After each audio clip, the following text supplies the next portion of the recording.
नमस्कार, आप देख रहे हैं वी टाइम न्यूज। बढ़ते हैं झारखंड की खबरों की ओर। बेरमो के चंद्रपुरा में डीवीसी निदेशक भवन में सलखन मुर्मू ने प्रेस कॉन्फ्रेंस कर बताया कि 15 नवंबर रांची में जुटान होगा और 15 दिसंबर को भारत बंद का आह्वान किया गया है।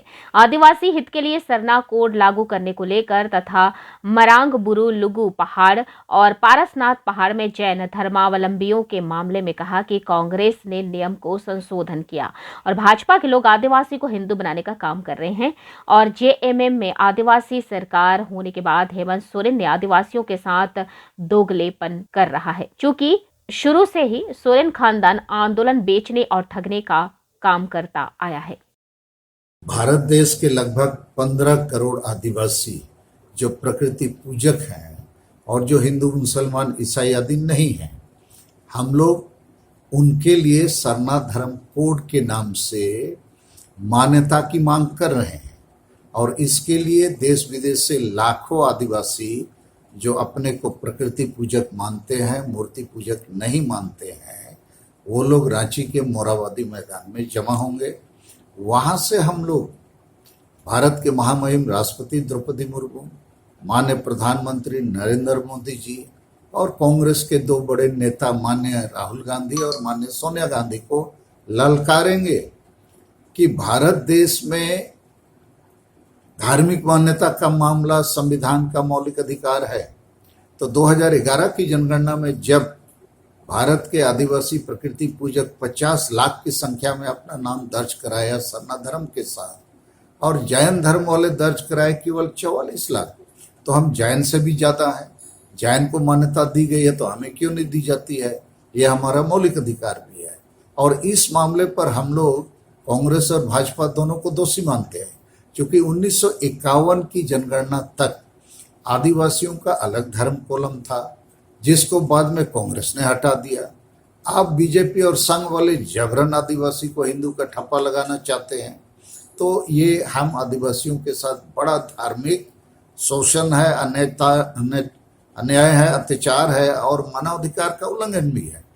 तो 8 नवंबर को हम लोग रांची से सभी बड़े दल, बड़े नेताओं का आह्वान करेंगे, ललकारेंगे और यदि तब भी इन लोग इसकी घोषणा नहीं करेंगे 1 महीने के भीतर, तो 9 दिसंबर को हम लोग भारत बंद के लिए मजबूर होंगे। 8 दिसंबर आपने लिखा। 8 दिसंबर को हम लोग भारत बंद के लिए मजबूर होंगे और रेल रोड चक्का जाम करेंगे। दूसरी बात हमारा ये कहना है, ये जो बोकारो जिला में ही लुगुबुरु लालपनिया में है जो आदिवासियों का पवित्र धार्मिक स्थल है, गिरिडीह जिला में मारंगबुरु है, वो भी पवित्र धार्मिक स्थल है, बगल में पड़ोस के पुरुलिया जिला बंगाल में अयोध्या बुरु, तो यहाँ पर लुगुबुरु और मारंगबुरु को बेचने का काम, हिंदूकरण करने का काम, इसको यहाँ पर पर्यटक स्थल बनाने का काम और हाइडल प्रोजेक्ट आदि बनाने का काम के लिए सीधे सीधे सोरेन खानदान, शिबू सोरेन, हेमंत सोरेन और जेएमएम पार्टी दोषी है।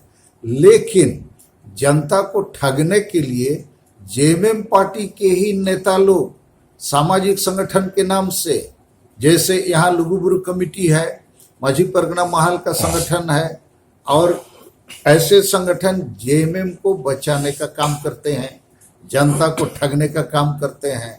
और यही लोग अभी लुगुबुरु बचाने के नाम पर सुना है 5 नवंबर को एक बड़ा आक्रोश रैली या कुछ करने वाले हैं। ये लोग सब जेएमएम के लोग हैं। तो हमारा ये कहना है, जनता को सावधान करना है। एक तरफ जेएमएम की ही सरकार है, अब बिना जेएमएम की राज्य सरकार की सहमति के यहाँ ना हाइडल प्रोजेक्ट बन सकता है, ना टूरिज्म का कोई योजना यहाँ लागू हो सकता है, ना मंदिरों का निर्माण करके हिंदूकरण हो सकता है। ठीक उसी प्रकार मारंगबुरु जो गिरिडीह जिला में है, वहाँ भी एक आदिवासी संगठन जो मारंगबुरु बचाने के नाम से चलता है, वो जेएमएम के साथ है, वहाँ का लोकल विधायक के साथ, और एक संगठन जो है वो बीजेपी के साथ है। तो झारखंड में और भारत में बहुत सारे पार्टी जो है उसके साथ जितना आदिवासी नेता जुड़ा हुआ है वो आदिवासियों की बात नहीं करता है। तो इसलिए हम आज अभी कुछ समय के बाद लुगुबुरु लालपनिया भी जाने वाले हैं वहाँ की वस्तु स्थिति को खुद जाकर देखेंगे। लेकिन हमारा संदेश आज की इस प्रेस कॉन्फ्रेंस में यही है, 8 नवंबर भारत के आदिवासी अपनी धार्मिक आज़ादी के लिए रांची चलो, और 8 दिसंबर सरना धर्म कोड लेने के लिए भारत बंद करना होगा, करेंगे। अब सवाल ये है कि एक तरफ जेएमएम के जो दिशम गुरु कहलाते हैं शिबू सोरेन, जेएमएम आदिवासियों का रहनुमा कहलाते हैं, और आपके अनुसार से तो वो कैसे रहनुमा है जो क्या आदिवासियों के साथ में छल कर रहा है, जिस तरह से आपने बातें की? देखिए, ये दिसोम गुरु जो है, यही तो सबसे पहले झारखंड राज्य को बेचा है 3.5 करोड़ रुपयों में। 1993 साल में नरसिम्हा राव की सरकार को बचाने के लिए काम किया, छूट गया बाद में, लेकिन अभी फिर ये मामला माननीय सुप्रीम कोर्ट में विचाराधीन आ गया है कि घूस देके वोट देने का मामला आपराधिक है, भ्रष्टाचारी है। तो ये भ्रष्टाचार है। ये सोरेन खानदान जो है, अभी हेमंत सोरेन मरंगबुरु बेच दिया 5 जनवरी 2023 को, 32 का खतियान के नाम से पूरे झारखंड के लोगों को ब्लैकमेल किया, और ये संताली राजभाषा का भी खिलाफ है। सरना धर्म कोड के नाम पर सरना आदिवासी धर्म कोड की बात करता है। तो ये सब कुछ विस्थापन पलायन को नहीं रोकता है, रोजगार की बात नहीं करता है। 2019 में जो वायदे किए थे चुनावी, एक भी पूरा नहीं किया। तो ये बाप बेटा जो है, सोरेन खानदान जो है, आदिवासी भोले भाले हैं, ना समझ है, राजनीति को नहीं समझते हैं। सबका वोट ले लिया और सबको पूरी तरह से धोखा दिया है।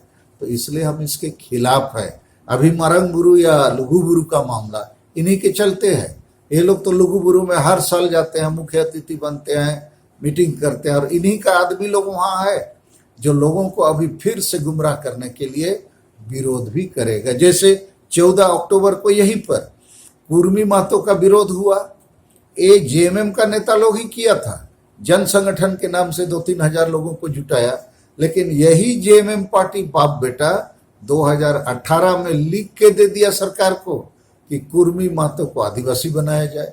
तो एक तरफ पार्टी जेएमएम जो है, आदिवासियों का गला घोंटने के लिए, आदिवासी का अधिकार, हिस्सेदारी, आरक्षण, जमीन लुटाने के लिए कुर्मी महतो को आदिवासी बनाने का लिख के देता है, और उसी का नेता यहाँ पर आके कुर्मी महतो का विरोध करता है। तो जेएमएम का विरोध क्यों नहीं करता है?